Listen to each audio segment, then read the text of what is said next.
This is Inspirational Women, a weekly series shining the spotlight on female trailblazers making a true difference in our community. Once again, here is Kate Daniels.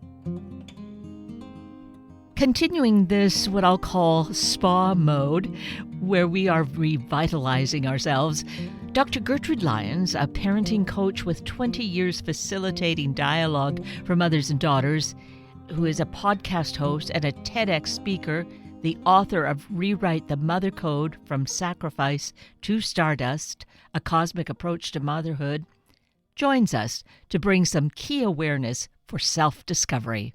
Dr. Gertrude Lyons, good morning, and thank you so greatly for being with us today. Good morning, Kate. Thank you. It's a pleasure. Well, I feel like it's the same sort of situation, along with being a gift. And that has kind of a double meaning to it, because really it is a gift to have these conversations and to learn and experience and to encourage and, build awareness.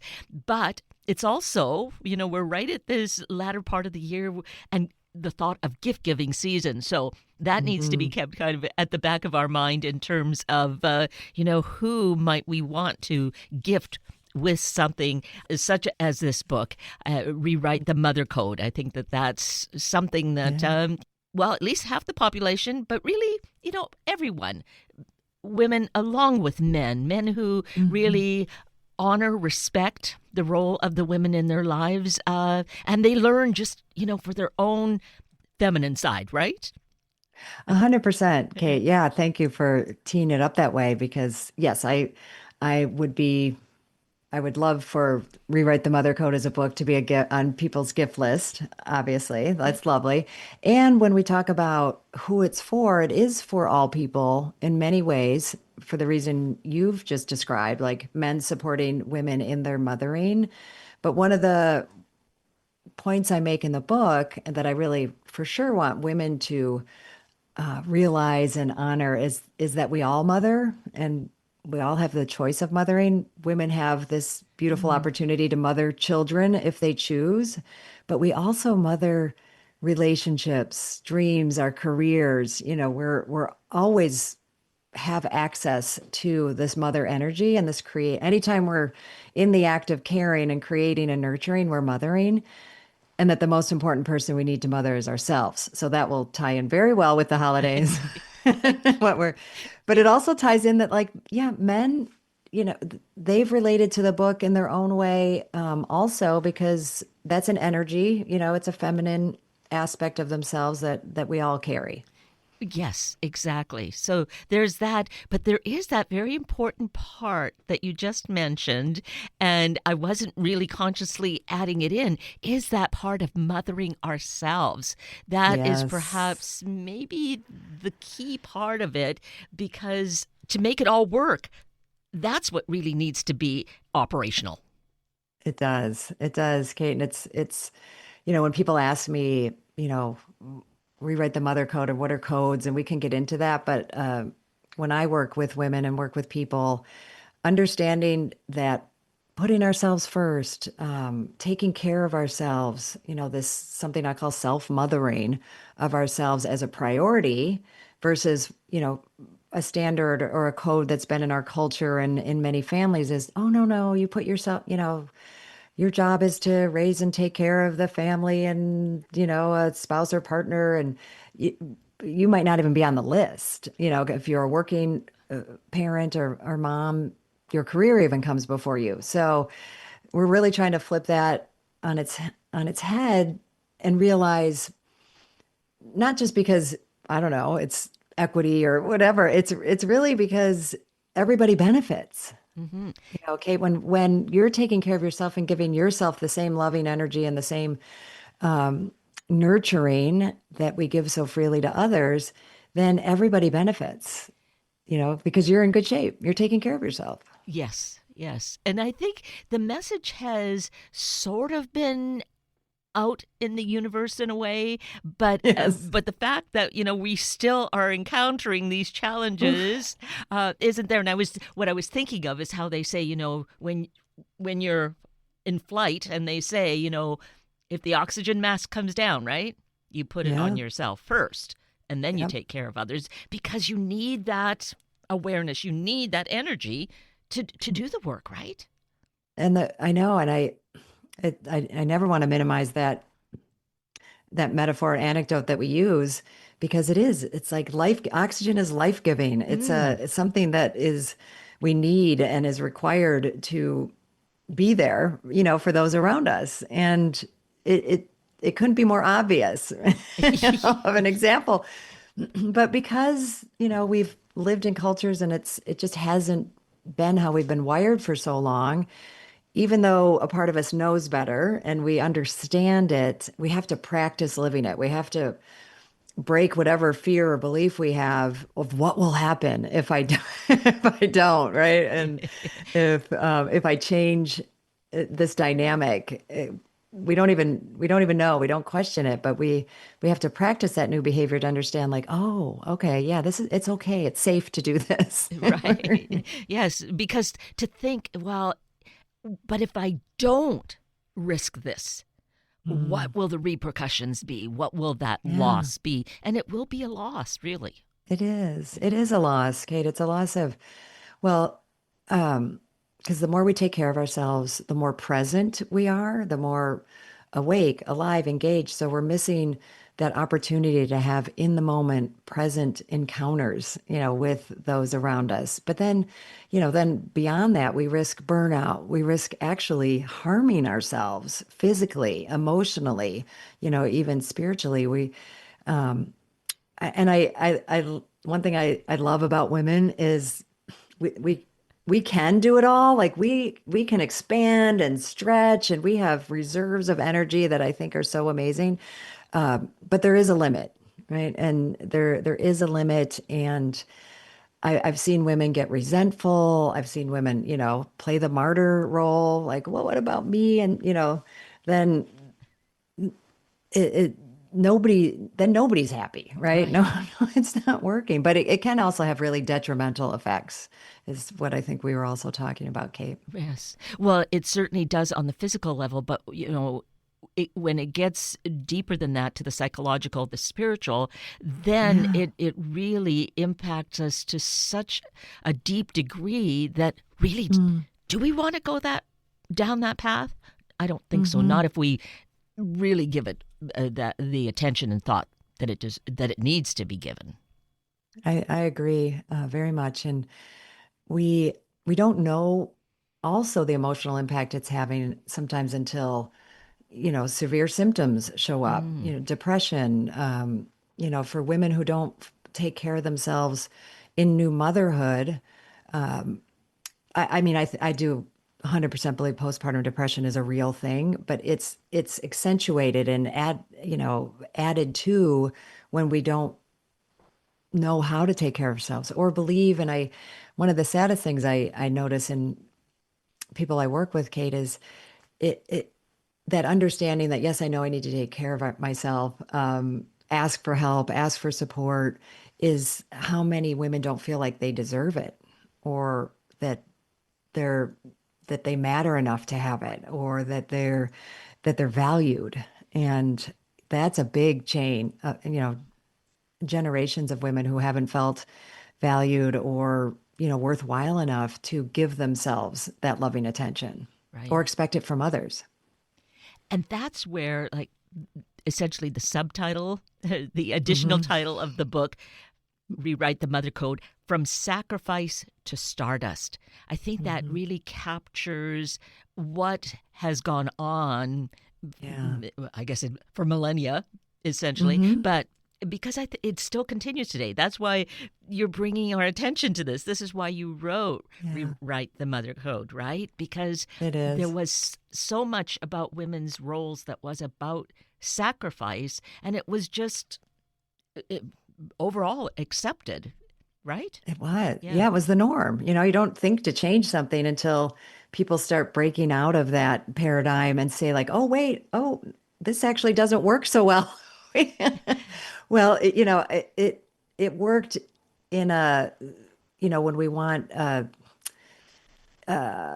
dominant side to prevail, right? Like it worked in a masculine value dominated culture to have us feel less than or one down or not as worthy and take care of everybody else, and not value ourselves. So in certain, it didn't work for everybody, but it worked for some people.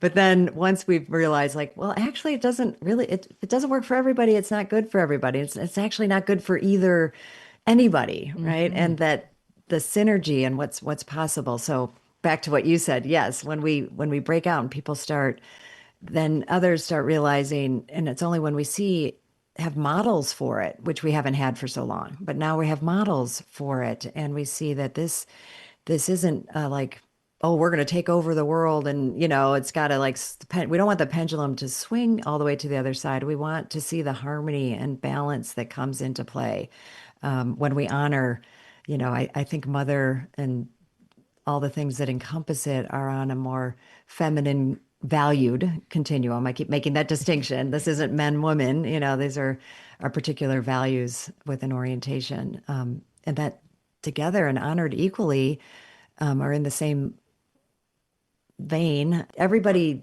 just functions at a higher level. And that's the Stardust part, right? So we're going from sacrifice to Stardust. The Stardust, starts with self-realization, self-actualization, realizing like, oh, this is an expanded definition. There's even more to some of these roles, these beautiful roles of motherhood and mothering that I can learn more about myself. I can learn and grow with my children. I can expand. I can heal.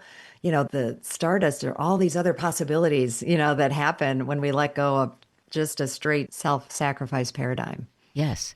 And in doing so, what a different culture and what a different environment it creates for our children, all of the children, however many there are, or if there's a singular, but all children being raised in that atmosphere will definitely have a much different view of the world and of their own capabilities and what can be accomplished.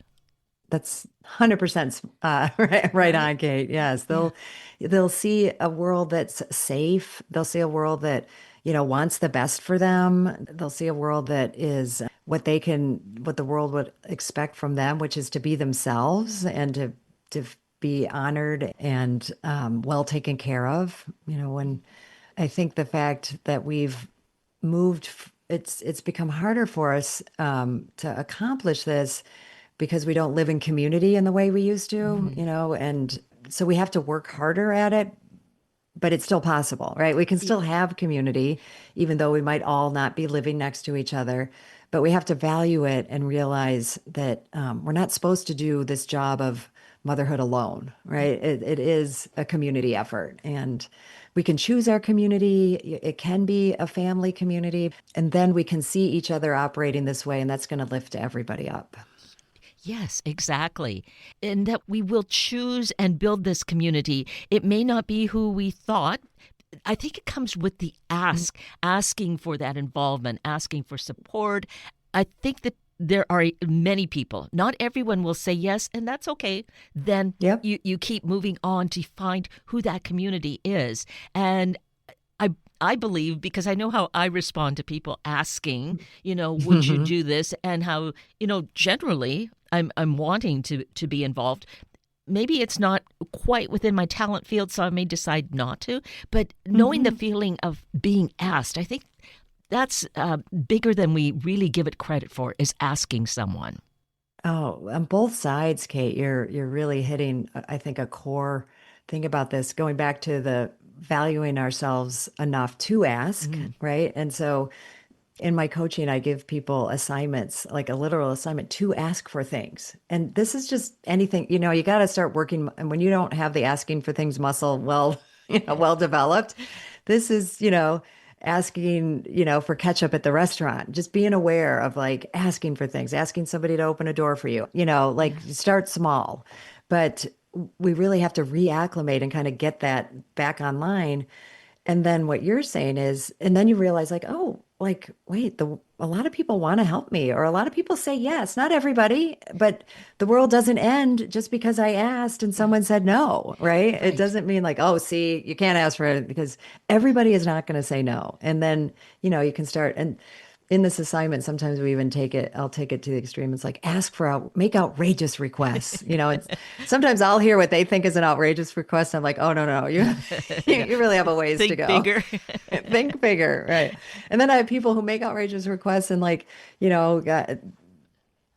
a free car. I mean, it's amazing what people, want for you. But then what you're saying too is it's special to be asked. It's when somebody really asks from their heart or asks something, from you for support in some way or to be a part of something in their lives.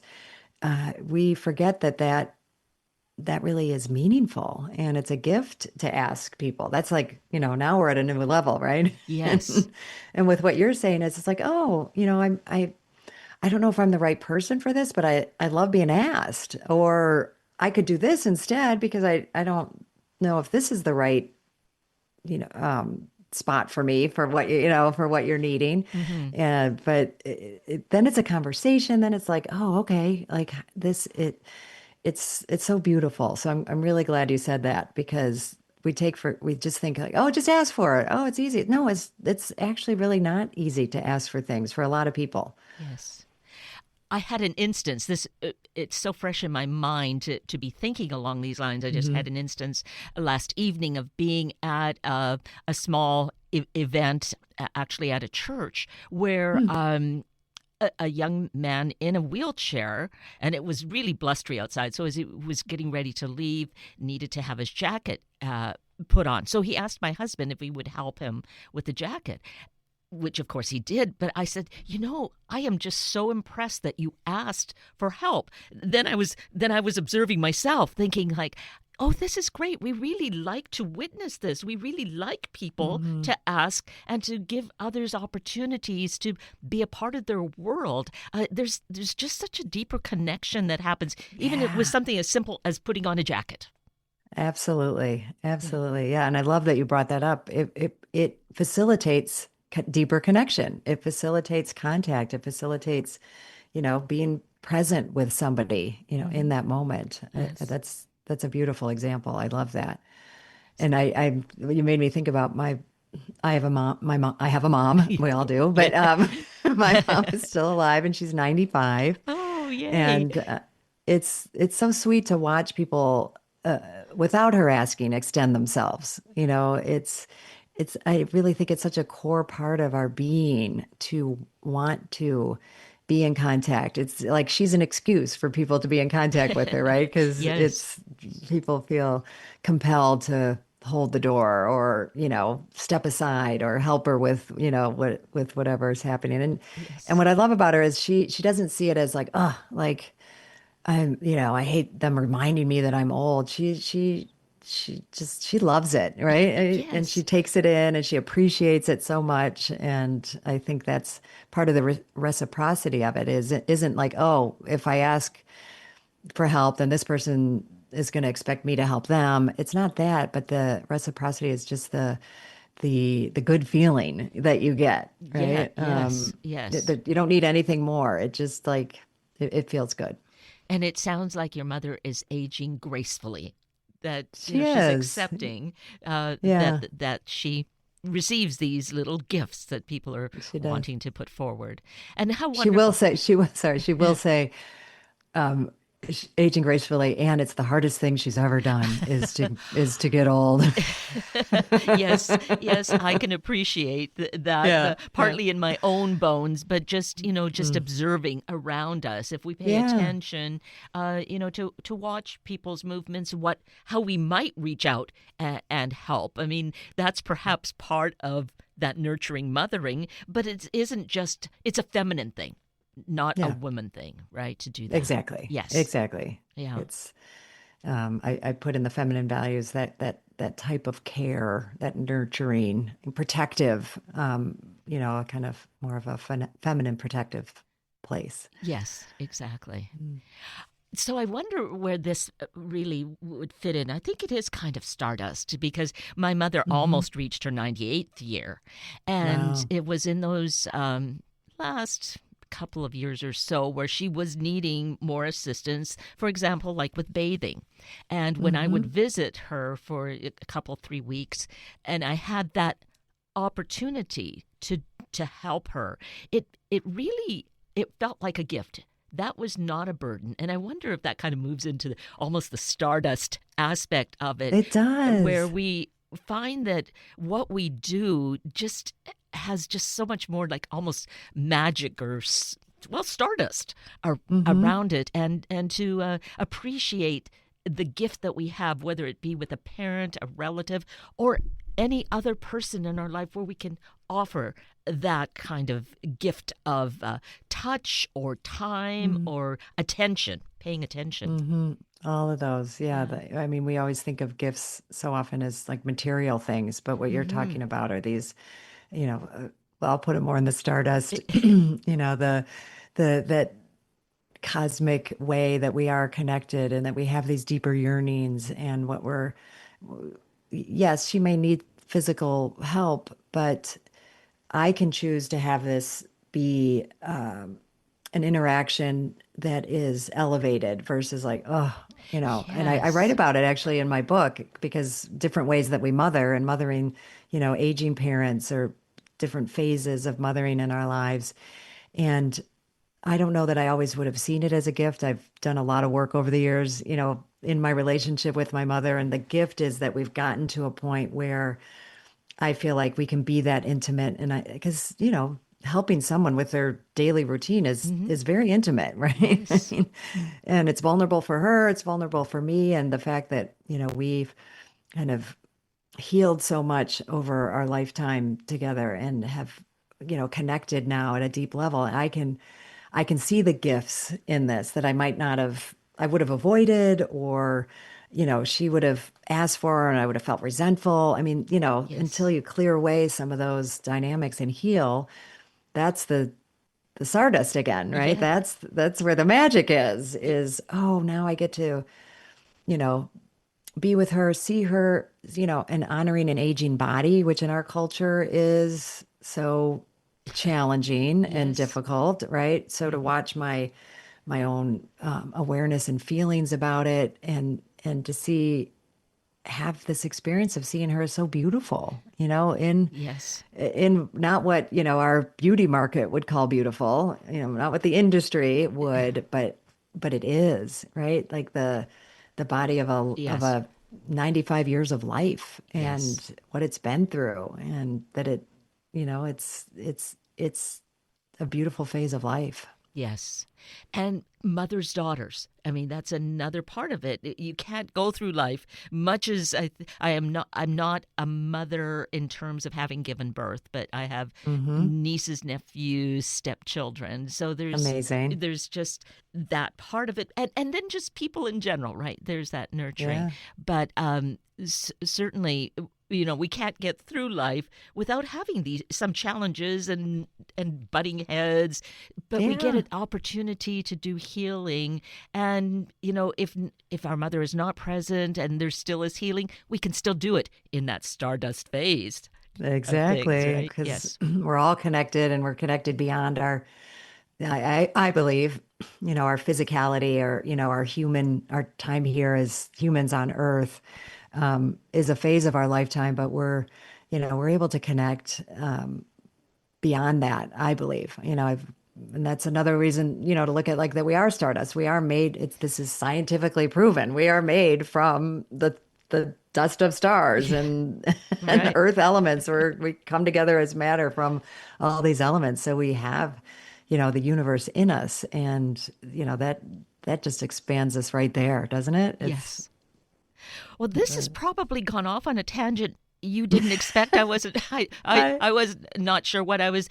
I'm just a host here. But this has been such an interesting conversation, and that's the beauty of books and having new awarenesses of where it takes us and what we might discover and how it can help us to change, to grow, to again get deeper connections with each other.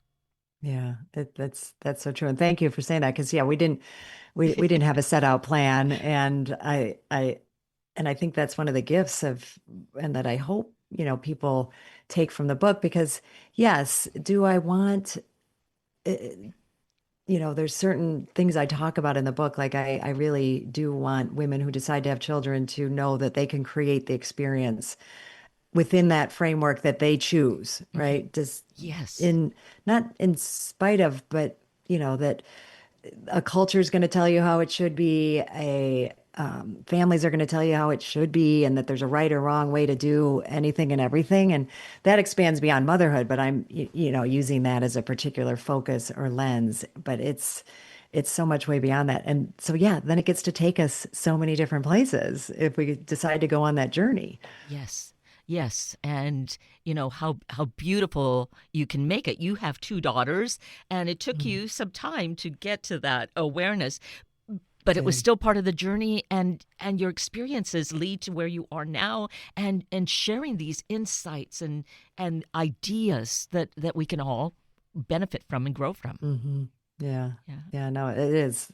I feel very blessed, and that feeling blessed and grateful includes some definite challenges, right? And awarenesses that aren't as happy and hopeful, or that you think they are, until you decide to explore them and learn from them and heal from them. And then there's nothing that happens in our lives that we can't find treasure in, that we can't see something that is going to provide us, whether it's lighting the way for a pathway we should take, whether it's, signaling a need for a change in our life, or, bringing in the people that we need at certain times. For me, so much of what this is about, Kate, is raising our awareness. And if I'm open to growth and transformation and, expanding my thinking and being curious, then, this life holds a lot of wonder, a lot of wonder. Oh, it gets back to Stardust again. It does. All roads lead back to Stardust. Stardust. But it is, how it all just kind of is a circle of life, as it's been said before. But just so much that's exciting, and that whole area of possibilities. And so, since we didn't talk so much about the book, we'll just say it's available. Get your copy. This is gift giving season too. Get extra copies to share with the special people in your life. Thank you. That's very generous, Kate, and I really appreciate it. But I wrote the book. You write books for yourself. You hope it touches some people, and you realize, that you also have to let people know about it, right? Of course.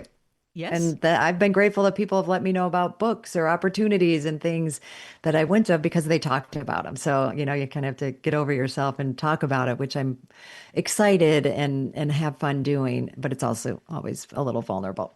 Anyway, an area for growth. How about that, Dr. Lyons? It's been a big area of growth. Yeah, for sure. So let's mention your website so that, we can all get access to that. Yeah, absolutely. So my website is www.Dr.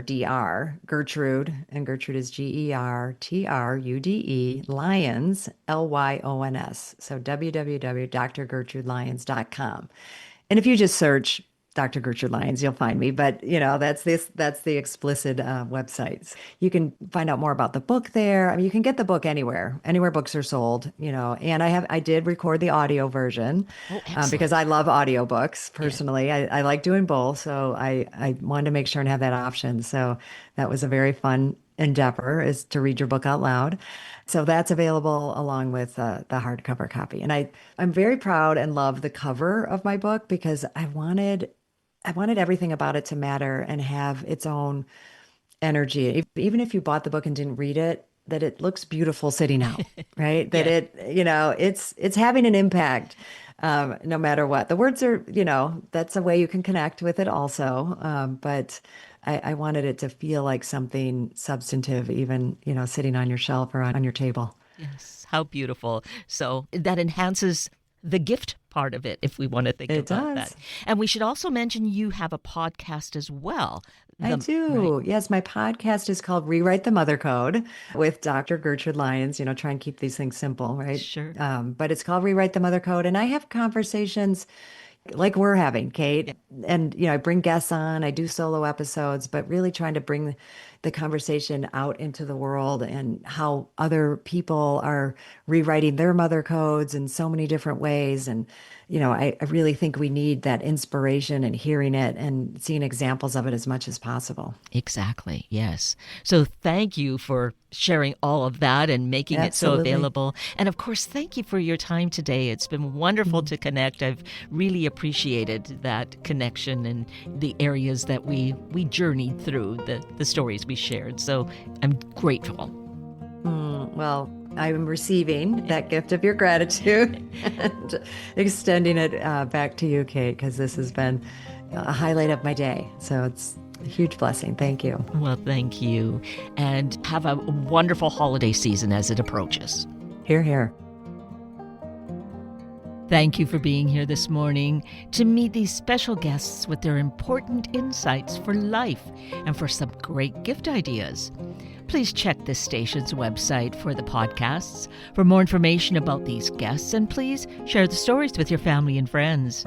I'm Kate Daniels. If you'd like to connect with me, simply send me an email, katedaniels@hubbardradio.com.